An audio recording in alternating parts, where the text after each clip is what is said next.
Oi pessoal, professor Demis aqui falando e vamos dar continuidade à nossa disciplina de História da Física. Dessa vez nós vamos continuar com a parte de Eletrodinâmica. Essa aula a gente já tinha visto uma parte introdutória, falamos desde a concepção do que é eletricidade e do que é as teorias do magnetismo, mas o ênfase foi mais a parte de eletrostática. Nós estudamos desde Tales de Mileto, quando ele observou que alguns minérios poderiam atrair a magnetita, poderia atrair o âmbar também poderia atrair, ou seja, tinha características magnéticas e características elétricas, mas elas não eram vistas como uma teoria única. Ou seja, magnetismo e eletricidade eram coisas totalmente diferentes. E aí, só depois, quando chegou a experiência do Ørsted, que mostrou que uma corrente elétrica poderia produzir um fenômeno magnético.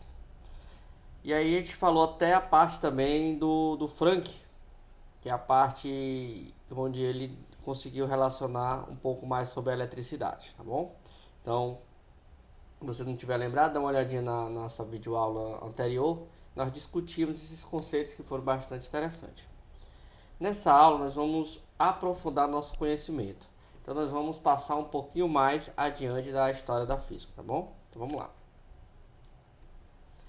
A gente começa, quando a gente fala de eletromagnetismo, a gente não pode deixar de citar o Michael Faraday. Michael Faraday foi um dos cientistas mais brilhantes da parte de experimental da época. Então, e ele que conseguiu desenvolver o primeiro motor elétrico. Então, Michael Faraday ele foi um dos cientistas mais influentes da física e também da química. Nós vamos discutir já já porque ele conseguiu contribuir tanto para a física quanto para a química. E ele é considerado um dos maiores experimentalistas da história, ou seja, o foco dele, a grande habilidade dele, é conseguir desenvolver experimentos científicos, tá bom? Ele trouxe grandes contribuições para o eletromagnetismo, como a descoberta da indução eletromagnética, que foi a sua maior descoberta, que conseguiu revolucionar o mundo. No entanto, o fato conseguiu produzir uma corrente elétrica no fio desconectado de fontes de energia, ou seja, ele foi o primeiro que conseguiu produzir essa energia elétrica sem precisar de ter uma fonte de eletricidade como a pilha de Alessandro Volta, por exemplo, né? Ou seja, ele conseguiu mostrar como é possível produzir eletricidade apenas com o movimento relativo de um ímã. O Michael Faraday, da história dele é bastante interessante, né? Ele, aos 14 anos, ele foi trabalhar como auxiliar de encadenador. Ou seja, lá em Londres, ele sendo auxiliar desse encadernador, ele teve uma grande possibilidade, já que ele não teve uma educação formal, uma educação muito boa. O que aconteceu? Ele teve a oportunidade de trabalhar com livros, ou seja, de ler bastante coisas, de ver o que é o mundo científico, ler os artigos científicos, o que era publicado na época. Então isso aí foi muito importante para ele, porque ele mostrou o fato dele ter ido trabalhar como auxiliar de encadernador, fez com que ele fosse instigado a buscar a ciência. Ou seja, ele pegou as leituras dele e começou a pensar sobre a ciência. Então ele ficou fascinado, então ele começava a ir para as apresentações científicas por conta própria, ele ficava maravilhado. Lembrando que naquela época o pessoal utilizava muito os fenômenos elétricos para fazer grandes apresentações. E a eletricidade chamou muita atenção de Faraday. Após um certo tempo, ele conseguiu também ser um ajudante de um importante químico da época. Isso também fez com que ele se desenvolvesse mais a parte experimental dele, como também estudar outras teorias, entre elas a parte de eletrólise. Então ele fez a grande contribuição na parte de eletrólise. Ou seja, ele associou que uma ligação química atômica ela estava relacionada com a eletricidade. Ou seja, os átomos de alguma maneira estavam ligados através da eletricidade. Então, aí foi uma grande inovação também para o pessoal da química, porque já há uma associação entre um fenômeno elétrico e a parte subatômica, né? A parte atômica da matéria ainda, que ainda estava sendo discutido. A parte de átomos ainda não estava bem aceita na época, não.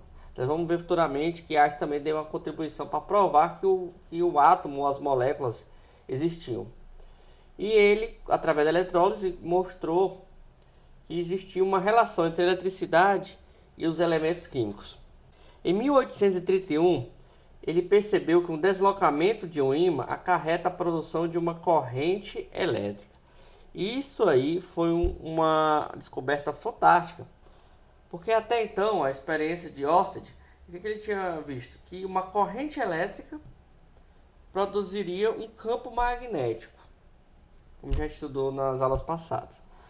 E aí a grande sacada dele é mostrar que o contrário também pode ocorrer, ou seja, o magnetismo ele pode produzir a indução de uma corrente elétrica, mas não é qualquer magnetismo, e sim a variação desse magnetismo, né? Como você já deve ter estudado bastante sobre essa parte eletrodinâmica aí.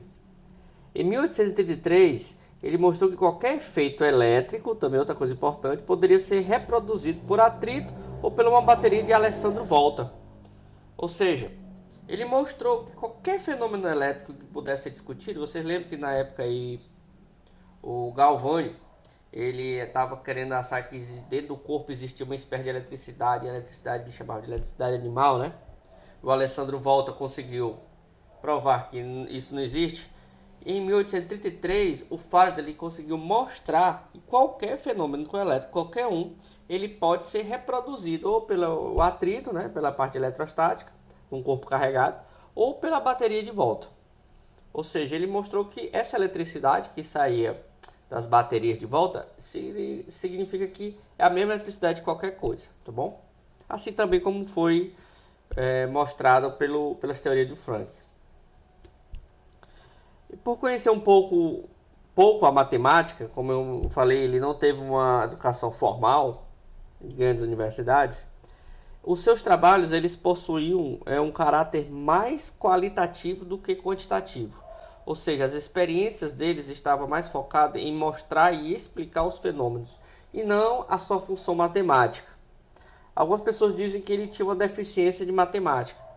Eu acredito que ele só não tinha uma educação adequada, uma educação formal da matemática. Mas ele sim conhecia com certeza algumas coisas de matemática, senão ele não teria também descoberto outras coisas, principalmente na área experimental, tá bom? Mas o fato de ele não ter tido uma educação formalizada da matemática fez com que ele chegasse a um certo limite de descoberta na parte de eletrodinâmica. E nós vamos ver que mais tarde quem foi que conseguiu resolver esse problema matemático aí dos fenômenos associados à eletrodinâmica. Em 1851, ele publicou a ideia das linhas de força. Isso aí foi uma grande sacada de Faraday, porque ele foi o primeiro a mostrar como funciona a questão do magnetismo, de como é que um polo consegue se comunicar com outro polo. Então ele faz uma relação, ele era muito bom nessa parte de analogias, tá bom, pessoal? Ele tinha essa grande capacidade. Então ele imaginava como se fosse uma espécie de tubos, e esses tubos se conectavam aos polos. E aí o fluxo desse tubo estava muito relacionado aí com a quantidade de magnetismos que passavam. É uma coisa interessante aí, porque na época, devido ao Newton, a parte das explicações mecânicas estava muito forte. Todo mundo queria explicar qualquer fenômeno físico através da mecânica. Então, quando ele associava a questão desses tubos que passavam de um polo para o outro, a questão da quantidade de tubos que passavam, fluxo, ele está muito ainda pegado às teorias ainda newtonianas, de tentar explicar o universo através da mecânica, tá bom? Então, a parte de linha de força, ele explicou qualitativamente, não quantitativamente, uma explicação, ou seja, uma teoria de como funcionava o magnetismo. Mas ele não conseguia explicar todos os fenômenos relacionados, porque ele não tinha ainda uma função matemática. Ele não conseguia provar por que era daquele jeito. Ele mostrou como funcionava, mas a explicação do motivo por que funcionava daquele jeito e não de um outro jeito, ele não tinha como fazer essa explicação. Então ele chamou o que ele chamou de campo, que é o conjunto de linhas de forças. E a definição definitiva dessas linhas de força só veio mais tarde com a publicação de Maxwell, tá bom? Marx conseguiu mostrar realmente toda a essência das linhas de força visualizada de Faraday. Nós vamos discutir isso já já. Aqui também uma curiosidade, tá bom, pessoal? É bem interessante. O Joseph Henry, ele trabalhava também, tentava descobrir os efeitos da eletricidade e do magnetismo. Ele é dos Estados Unidos. E o Faraday era da Inglaterra. O Joseph Henry, ele também deduziu na mesma época, porque a gente não sabe que não tem uma precisão de dias, meses, né? Na mesma época, a lei da indução, a indução magnética. E ele, inclusive, projetou também a construção de um motor elétrico, mas não o fez antes de Faraday. Ou seja, o Faraday foi primeiro do que ele. Era totalmente independente, ele não tinha o conhecimento do outro. Mas é interessante que na mesma época tiveram dois cientistas que conseguiram mostrar como funcionava a indução magnética. Só que Faraday levou os créditos porque ele foi o primeiro. Foi o primeiro que mostrou isso para o mundo. E aí, com certeza, o Joseph Henry deve ter ficado muito frustrado, né? Saber que você estudava muitos anos uma coisa, e aí depois você descobrir que alguém publicou na sua frente de forma totalmente independente, né? E aí mostrando a importância, né, de você, quando descobrir alguma coisa, estudar alguma coisa, tem que levar para a ciência o quanto antes para que não tenha perigo de outro chegar e publicar, né? Quem sabe, por exemplo, o Hooke estava dizendo que tinha a teoria da gravitação, né, antes de Newton. Será que realmente ele não tinha? Será que ele também não tinha descoberto antes? Não sei, né? Ninguém tem como saber. Mas são coisas, a ciência tem que ser publicada antes. Então hoje ninguém conhece o Joseph Henry, mas ele poderia ser um dos grandes ícones da eletrodinâmica, né? Não foi porque o Faraday o fez primeiro. Outro cientista também que aprofundou as teorias foi o Franz Ernst Neumann. Ele aprofundou a teoria do ampere e foi o criador que chamamos hoje de vetor potencial elétrico.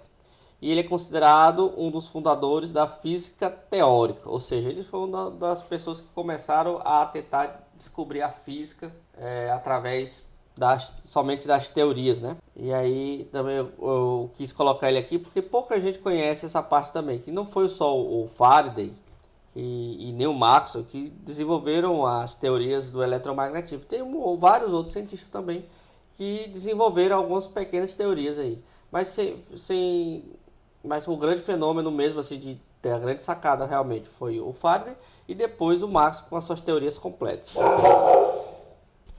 Outro cara aqui que você já conhece, que nós já discutimos, outro cientista também que nós já discutimos, foi o Barão Kelvin, né? O William Thomson.